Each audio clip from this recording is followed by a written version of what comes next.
Assalamualaikum warahmatullahi wabarakatuh. Perkenalkan, kami dari kelompok 4, kami akan mempresentasikan tentang pernikahan hamil di luar nikah secara perspektif hukum Islam dengan anggota Pradia Muharamandika, Najwa Al-Madinah, Hazra Alia Putri, Yuanita Kisma, Dava Hadi Pangestu, dan juga Muhammad Akmal Arisandi. 1. Wanita hamil di luar nikah merupakan hal yang termasuk ke dalam perbuatan zina dalam kriteria Islam.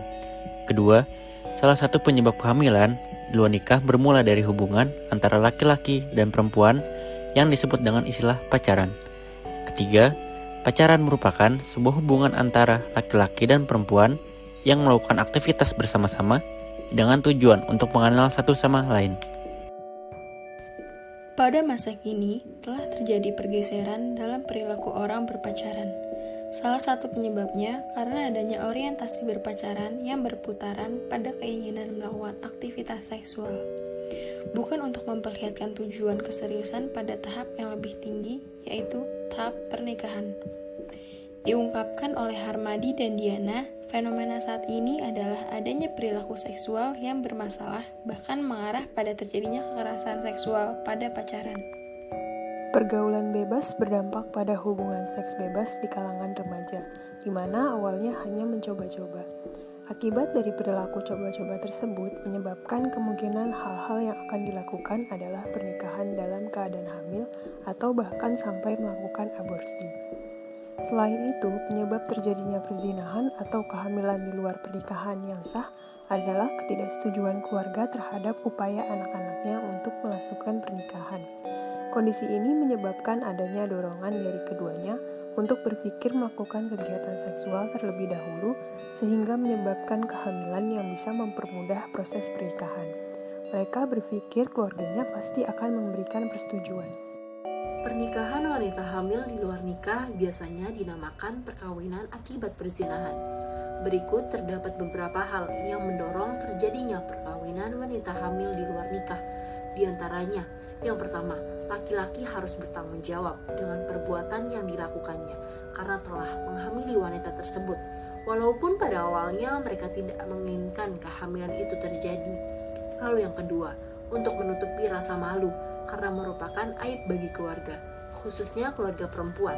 Selanjutnya, para ulama menggunakan dalil Al-Quran dalam menentukan hukum status pernikahan wanita hamil, terutama bagi Imam Hanafi dan juga Imam Syafi'i, yaitu pada surah An-Nur ayat 3 yang artinya berbunyi, pezinah laki-laki tidak boleh menikah kecuali dengan pezinah perempuan atau dengan perempuan musyrik, dan pezinah perempuan tidak boleh menikah kecuali dengan pezinah laki-laki atau dengan laki-laki musyrik, dan yang demikian itu diharamkan bagi orang-orang mukmin. Pandangan tentang mazhab Maliki tentang hukum perkawinan dengan wanita hamil karena zina dengan laki-laki yang menghamilinya, dan perkawinan wanita hamil karena zina dengan laki-laki yang tidak menghamilinya. Dalam kasus yang pertama, mazhab Malik memperbolehkannya.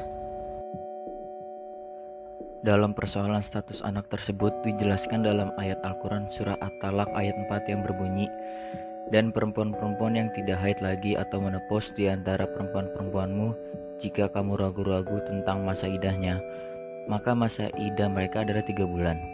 Dan begitu pula perempuan-perempuan yang belum haid. Dan perempuan-perempuan yang hamil, waktu idah mereka itu ialah sampai mereka melahirkan kandungannya. Dan barang siapa yang bertakwa kepada Allah, niscaya Allah menjadikan baginya kemudahan dalam urusannya. Perempuan yang hamil atau yang dicerai tidak boleh menikah dengan laki-laki lain kecuali setelah melahirkan kandungannya. Artinya bahwa wanita hamil yang mau menikah hendaklah menunggu sampai anak yang dikandungnya lahir.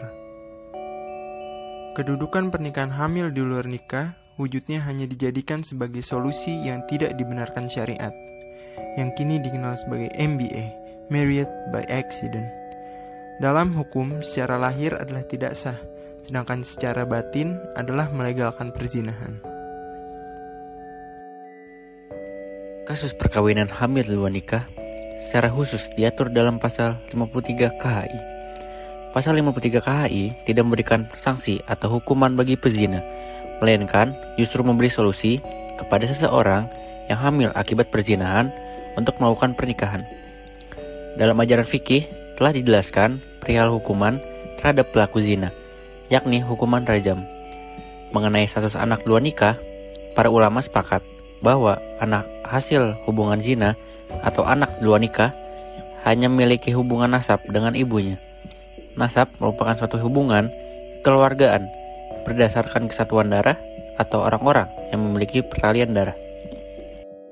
Menurut Imam Syafi'i, wali tidak boleh menikahkan anak yang masih kecil yang belum mencapai akil balik kecuali wali berupa ayah. Bagi wali selain ayah, apabila menikahkan keduanya, maka nikahnya batal. Ketentuan usia pernikahan diatur dalam kompilasi hukum Islam pasal 15 yang berbunyi, untuk kemaslahatan keluarga dan rumah tangga, perkawinan hanya boleh dilakukan calon mempelai yang telah mencapai umur yang ditetapkan dalam pasal 7 Undang-Undang Nomor 1 Tahun 1974, yakni calon suami sekurang-kurangnya berumur 19 tahun dan calon istri sekurang-kurangnya berumur 16 tahun. Bagi calon mempelai yang belum mencapai umur 21 tahun, harus mendapat izin sebagaimana yang diatur dalam pasal 6 ayat 2, 3, 4, dan 5 Undang-Undang Nomor 1 Tahun 1974. Selain pernikahan dini yang menjadi pilihan untuk menyikapi keadaan hamil di luar nikah, seseorang yang mengalami keadaan ini juga tidak ragu untuk melakukan tindakan aborsi untuk menghilangkan janin yang ada di dalam kandungannya. Quran Surat Al-Maidah ayat 32 yang memiliki arti, oleh karena itu kami tetapkan suatu hukum bagi Bani Israel bahwa barang siapa yang membunuh seorang manusia bukan karena orang itu membunuh orang lain atau bukan karena membuat kerusakan di muka bumi, maka seakan-akan dia telah membunuh manusia seluruhnya. Dan barang siapa yang memelihara kehidupan seorang manusia, maka seolah-olah dia telah memelihara kehidupan manusia semuanya. Dan sungguh-sungguh telah datang kepada mereka rasul-rasul kami, membawa keterangan-keterangan yang jelas, kemudian banyak di antara mereka sesudah itu sungguh-sungguh melampaui batas dan berbuat kerusakan di muka bumi. Berdasarkan arti dari ayat tersebut, Islam memberikan landasan hukum yang jelas bahwa kehidupan manusia itu suci sehingga harus dipelihara dan tidak boleh dihancurkan atau diakhiri kecuali dilakukan dengan alasan yang benar. Aborsi juga memberikan dampak negatif bagi kesehatan perempuan, bahkan bisa menyebabkan kematian.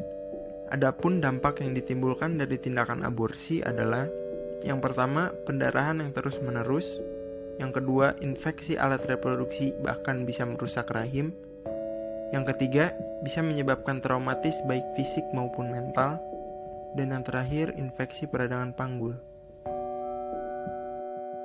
Sekian dari kelompok kami, terima kasih. Wassalamualaikum warahmatullahi wabarakatuh.